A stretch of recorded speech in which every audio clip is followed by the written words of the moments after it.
মানুষ বলে প্রত্যেকটা ছেলের সফলতার পিছনে একজন নারী থাকে।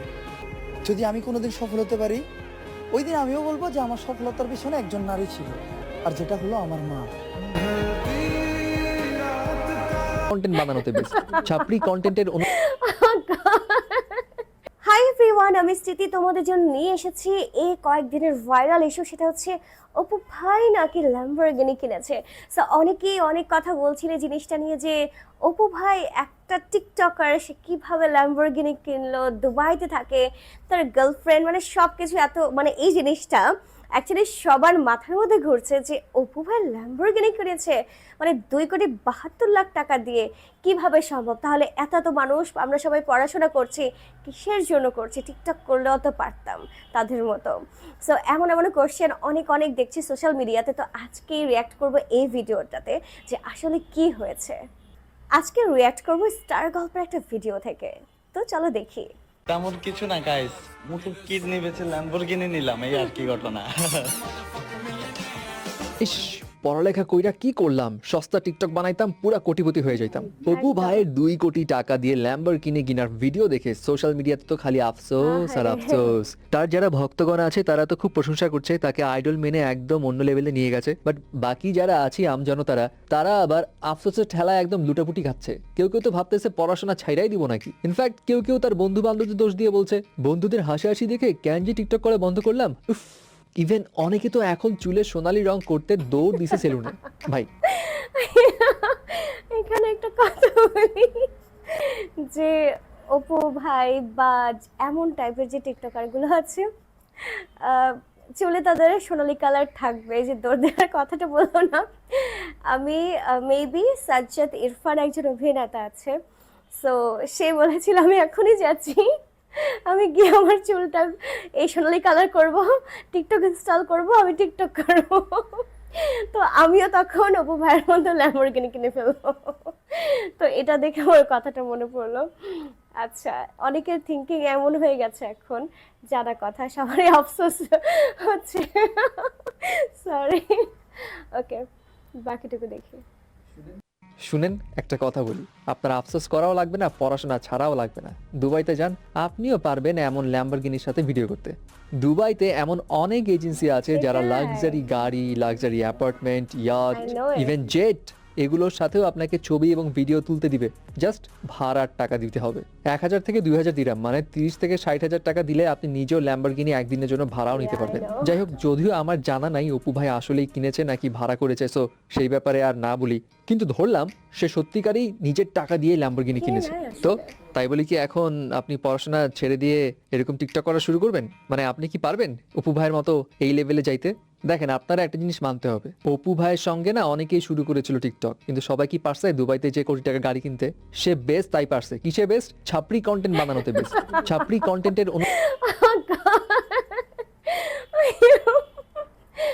আচ্ছা, সে খুব ভালো বলেছে। আচ্ছা, ঠিক আছে। অন্যতম কিং, তাই এই পর্যন্ত আসতে পারছে। আপনি পারবেন এমন লেভেলে ছাপড়ি হইতে, পাবলিকদের গালমন্দ হজম করতে, জেলে যাইতে? এন্ড আপনার গায়ে চামড়া যদি মোটা হয়ে থাকে তাহলে আপনি রিস্ক নিয়ে দেখেন আদর্শ ছাপড়ি হইতে পারেন কিনা। আর এই যে আপনারা এখন যে পড়াশোনা ছেড়ে দেওয়ার কথা বলতেছেন, আফসোস করতেছেন পড়াশোনা নিয়ে, আপনাদের একটা সিম্পলি কথা বলি, আমরা কি যখন একটা মানুষকে বিবেচনা করি তখন কি অলওয়েজ টাকা দিয়ে বিবেচনা করি? আজকে ধরেন এমনও নিউজ পাওয়া যায় যে পুরো পরিবার ভিক্ষা করে 2-3 তলা বাড়ি কিনেছে।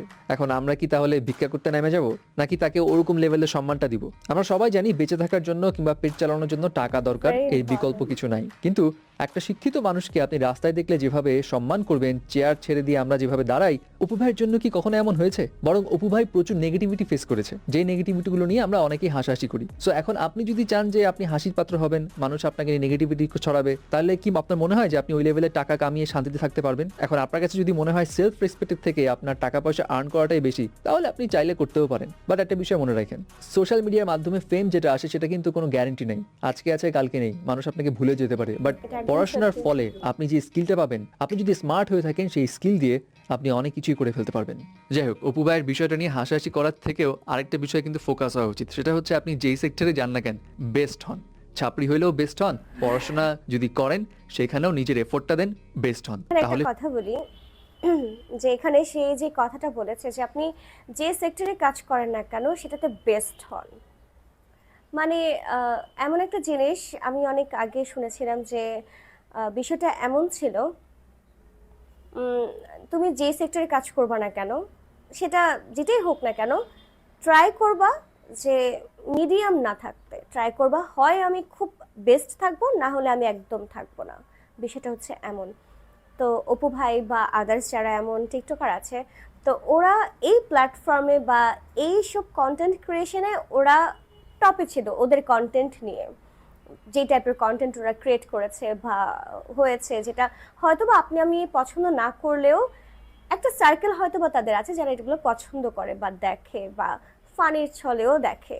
তো যাই হোক না কেন, সো ওটাতে আপনাকে টপে থাকতে হবে যে সেক্টর। এটা টিকটক আমি জাস্ট একটা উদাহরণ দিলাম, বা আদার্স অন্য যে কোনো প্ল্যাটফর্ম হোক না কেন, বা চাকরির ক্ষেত্রে হোক না কেন, পড়াশোনার ক্ষেত্রে হোক না কেন, whatever it is, you have to do your best. So it's a very important lesson যে যাই করেন না কেন সবসময় চেষ্টা থাকতে হবে আমি আমার বেস্টটা দিব, আমি বেস্ট পর্যায়ে যাব। তো তার এই কথাটা শুনে আমার অনেক বেশি ভালো লেগেছে। এই রিলেটেড আমরা আরেকটা ভিডিও দেখছি, সেটা আমি এখনই দেখছি। তুই বাপের বাড়িতে তোমার অসম্মান করা হয়েছিল খালি তুমি গরিব থেকে। মনে এত কষ্ট নিয়েও যে মানুষের বিনোদন দেওয়া যায়, ওইটা কালকে উমর ভাই লাইভ না দেখলে বুঝতাম না। ভাই 2,72,00,000 টাকা দিয়ে গাড়ি নিব, যদি গাড়ি যদি হ্যাডম না হয় তাহলে কি হয় নাকি? ল্যাম্বরগিনি ভাই, ল্যাম্বরগিনি। 10 কোটি টাকা দিয়ে ব্র্যান্ড নিউ কার নিয়ে নিলাম আর তোমরা এখনো বৈশা আসছো। এখানে আমি ওমরকে আমার গাইস, সে 3 কোটি টাকার গাড়ি নিয়ে নিচ্ছে আর আসলেই তোমরা বসে আছো, এটা কোনো কথা? Shame on you, shame on us, really God. ছোট ভাই বলছি জন্য ওমরের অনেক ফ্যান ফলোয়ার আইসা দেখলাম আমারে ইচ্ছে মতো বলতেছে যে আমি কোন সাহসে তারে হচ্ছে ছোট ভাই বললাম। হয়তো আমার ভিডিওটা দেখে আপনারা অনেকে কষ্ট পাইছেন, তার জন্য আমি সরি। গাইস, এবার অবশেষে রোস্টার ফারাবি ক্ষমা চাইলেন ওমরন ভাইয়ের কাছে এবং ওমরন ভাইয়ের নেপালের অন্নপূর্ণা বেস ক্যাম্পে গিয়ে তার বাবার অজানা তথ্যগুলো তিনি জানিয়ে কিছু কথা বলেছেন। এবং অন্যদিকে অপু ভাই 2,70,00,000 টাকার গাড়ি কিনে তাক লাগিয়ে দিয়েছেন সবাইকে, এবং এরকম গাড়ি নাকি ওমর আগামী 50 বছরে কিনতে পারবে না বলছেন অনেকে। হ্যাঁ আমি জানি ওমর ভাই যদি 3 কোটি টাকা কামাইতে যায় তাহলে তার 3 বছর না 30 বছর লাগা যাবে। এবং গাইস, এই গাড়ি কিনে অপু তার হেডারদের এবং ওমরকে ডেডিকেট করে কি বলেছেন তা জানবেন আজকের ভিডিওতে, এবং ওমর ফায়ার এবং অপুর ফ্যানদের মাঝে কি চলছে তাও দেখবেন আজকের ভিডিওতে। এমনকি গাইস, কানাডার অ্যাক্ট্রেস ইয়াসা সাগর বিপিএল এর চিটাগাং কিং এ হোস্ট হয়ে এসেছেন এবং এখন তাকে নিয়ে সোশ্যাল মিডিয়া ঝড় তুলে ফেলেছেন। তো তাকে নিয়েও গুরুত্বপূর্ণ আপডেট রয়েছে, তাই সম্পূর্ণ ভিডিওটি দেখতে থাকুন। তো গাইস চলুন আর বেশি কথা না বাইরে মূল ভিডিওতে যাওয়া রিলস ভিডিওটা দেখে আসি। মানুষ বলে প্রত্যেকটা ছেলের সফলতার পিছনে একজন নারী থাকে। যদি আমি কোনোদিন সফল হতে পারি, ওই দিন আমিও বলবো যে আমার সফলতার পিছনে একজন নারী ছিল, আর যেটা হলো আমার মা।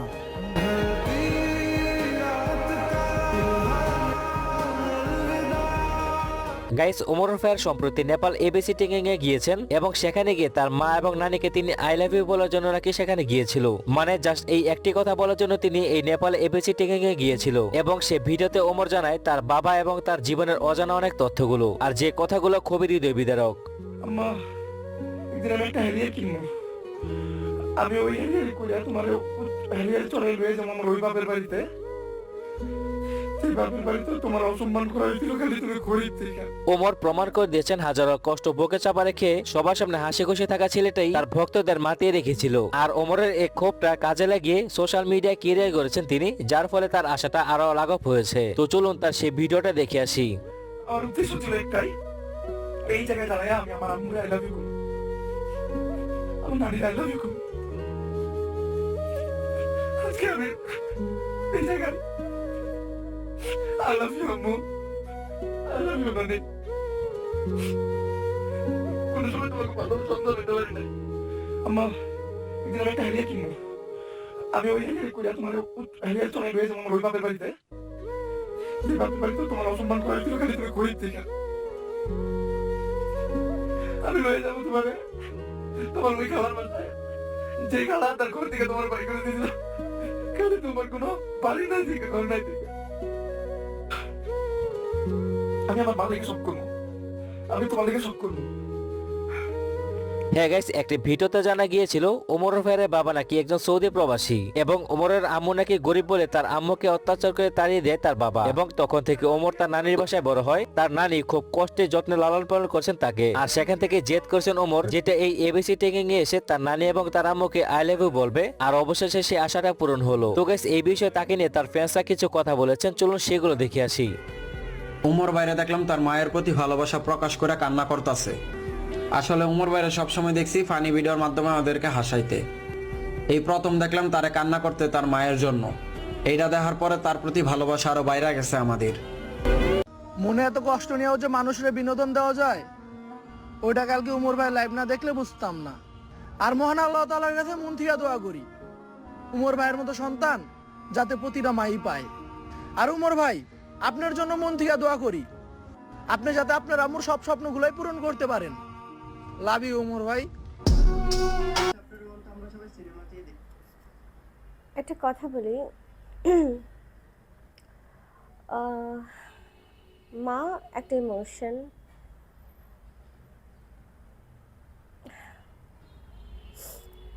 যখন মার প্রসঙ্গ আসে আসলে আমি অনেক বেশি ইমোশনাল হয়ে যাই, অনেক বেশি দেখা যায় নিজের মা তো, আর যার মা নাই তার মতো পোড়া কপাল আসলে এই পৃথিবীতে নাই, তার মতো অভাগা, তার মতো এত খারাপ ভাগ্য এই পৃথিবীতে আসলে নাই। তো যার মা আছে সে অনেক লাকি, আমার মতো যার মা নাই সে অনেক আনলাকি, অনেক অনেক বেশি আনলাকি। যে সেই আনলাকির কোনো শেষ নাই, কোনো শুরু নাই।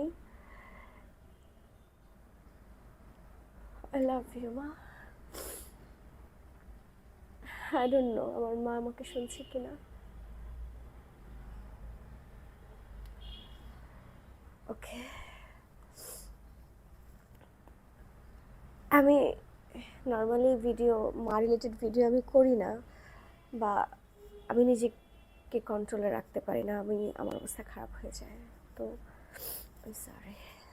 তো গাইস, অন্যদিকে রোস্টার ফারাবি ওমর অন ফায়ারকে কিছু কথা বলেছিল এবং সে কথাগুলোর কারণে তিনি আলোচনা সমালোচনার শিকার হয়েছিল। তবে এখন রোস্টার ফারাবি ভাই ওমর অন ফায়ারকে নিয়ে কি বলেছেন চলুন সেটি দেখে আসি। করবেন যে ভাই আপনি নিজেই তো ওমরকে নিয়ে রোস্ট করছিলেন, তাহলে এখন এসে এরকম পজিটিভ একটা ভিডিও বানানোর কারণ কি? আর আপনারা যারা মনে করেন আমি হয়তো ওমরের হেটার, সেটা একদমই সত্য না। অ্যাকচুয়ালি ওমরকে নিয়ে আমি যে ভিডিওটা বানাইছি সেই ভিডিওটা বানাইতাম না জাস্ট একটাই কারণ, আমি জাস্ট ওমরের ছোট্ট একটা ভুল নিয়ে ছোট্ট একটা ভিডিও বানাইছিলাম, কিন্তু সেখানে কিছু মানুষ এসে আমার বাবা মাকে ইচ্ছা মতো গালি দিচ্ছিল, যেটা আমি সহ্য করতে পারি না। আর একটা রাগ থেকে ওমরকে নিয়ে ওই ভিডিওটা বানাইছিলাম। যাই হোক, হয়তো আমার ভিডিওটা দেখে আপনারা অনেকে কষ্ট পাইছেন, তার জন্য আমি সরি। তো গাইস, পার্সোনালি ফারাবি ভাইকে আমারও অনেক ভালো লাগে, বাট ফারাবি ভাই যেহেতু তার ভুল বুঝতে পেরেছে তাহলে সব ঠিক আছে। তো যাই হোক, এবারে শেষে রিচ কিড ফ্রম দুবাইয়ের অপু ভাইকে নিয়ে। সাউন্ডটা একটু বেশি তাই না? ল্যাম্বরগিনি তো চিন্তা করতেছি তোমাদের ঘুম আসবে তো নাকি ঘুম হারাম হয়ে যাবে। সম্প্রতি অপু ভাই জানান 2,70,00,000 টাকা দিয়ে তিনি ল্যাম্বরগিনি কার কিনেছেন, আর এখন এই বিষয়টা সোশ্যাল মিডিয়া ব্যাপক ভাইরাল। তবে আসলে কি অপু এই গাড়িটি কিনেছেন নাকি সব গুজব? হ্যাঁ গাইস, চলুন আগে তার বলা কিছু কথাগুলো জেনে আসি।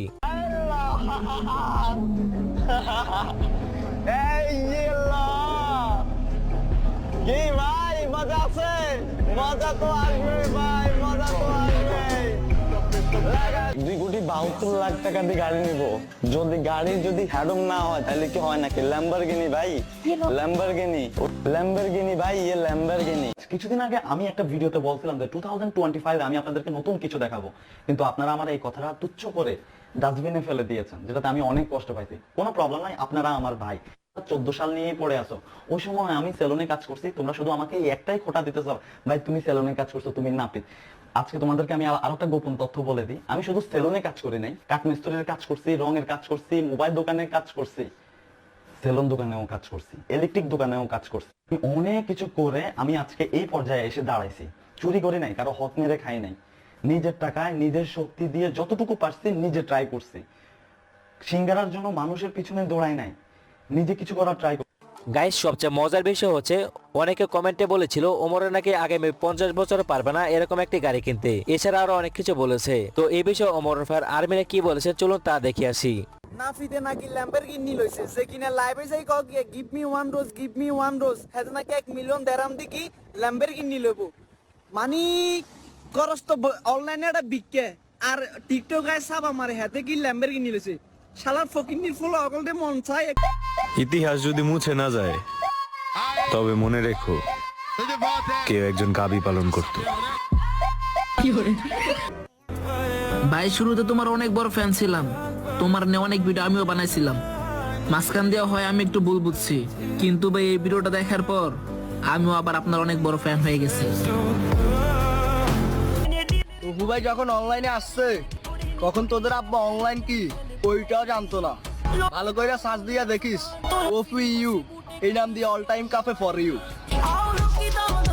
বেশি ওই রোনা উমরান ফায়ারের ফ্যান ফলোয়ার না। যখন আমাদের গুরু লারা দিব তখন তোমাদেরকে খুঁজে পাওয়া যাইব না। মানে অপু ভাইয়ের ফ্যান ফলোয়ার আর হচ্ছে ওমর অন ফায়ারের ফ্যান ফলোয়ার দুজনই মানে একটু কনফ্লিক্ট তারা হয়েছে। আচ্ছা কে কথাটি বলেছিল তাদেরকে আমি একটা লাইন বলছি। ওমর যদি চাইতো তাহলে কিন্তু ওমর এরকম অস্ট্রেলিয়ান একটি গাভী নিয়ে কিন্তু সে এরকম 1টি ল্যাম্বরগিনি না 10টি ল্যাম্বরগিনি কেনার ক্ষমতা রাখতো। তো গাইস কথা আছে না, টাকা একটা জিনিস আর মান সম্মান একটা জিনিস। যাই হোক গাইস এবারে সেই মেইন পয়েন্টে অপুকে দেখলাম এই নিয়ে যতগুলো ভিডিও সবগুলো ভিডিও একই শোরুমে। বাট এখন অনেকের মনে প্রশ্ন যে গাড়িটি কি শোরুমে থাকবে নাকি রাস্তায় বের হবে। আর এই গাড়িটি নাকি সে কিনেনি, বরং জাস্ট মানুষকে জেলাস ফিল করার জন্য তিনি এটি করছে। তো গাইস এটা কি আসলে সত্য?